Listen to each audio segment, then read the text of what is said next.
নমস্কার, জয় শ্রী রাধে বন্ধুরা। আজ আমরা জানব শ্রীমতী রাধারানীর উপাসনা বা পূজা কেন করব এবং কিভাবে করব। প্রথমেই আমরা জানব শ্রীমতী রাধারানীর উপাসনা কেন করব। শ্রীমতী রাধারানীর উপাসনা হলো মহাশক্তির উপাসনা।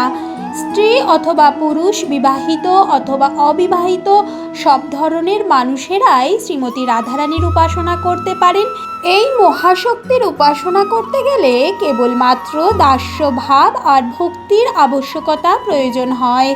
এই সাধনা বা উপাসনা করলে বা রাধারানীর আরাধনা করলে জীবনে প্রেম ও আনন্দের বৃষ্টি হয়।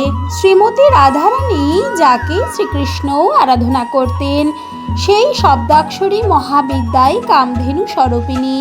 তাই রাধারানীর আরাধনা করলে শক্তি, পুত্র, লক্ষ্মী, ভক্তি ও ধার্মিকতা প্রাপ্তি হয়। শ্রী লক্ষ্মী দেবী শ্রী রাধারই অঙ্গ। তাই শ্রীমতী রাধারানীর আরাধনা করলে লক্ষ্মী স্বয়ং পূজিত হন।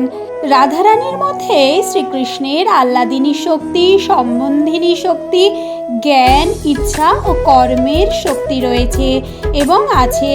সেজন্য আমরা রাধারানীর উপাসনা করব ও পূজা করব।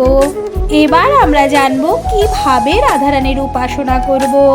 শ্রীমতী রাধারানীর উপাসনা দুরকমভাবে করা যায়। প্রথমত মন্ত্র জপ করে, স্তোত্র পাঠ করে, কবচ পাঠ করে, সহস্র নাম পাঠ করে, পূজন, হবন ইত্যাদির দ্বারা রাধারানীর উপাসনা করা যায়। দ্বিতীয়ত রসিক ভক্তের মতে নাম মহামন্ত্রের লাগাতার জপ করে রাধারানীর উপাসনা করা যায়। এটা কেবল ভাবাত্মক উপাসনা। এই উপাসনা গোপীভাব থেকেই সিদ্ধ হয়। আমার এই ভিডিওটা যদি আপনাদের ভালো লাগে তাহলে লাইক, শেয়ার, কমেন্ট, সাবস্ক্রাইব করবেন আর বন্ধুদের কাছে অনেক অনেক করে শেয়ার করবেন।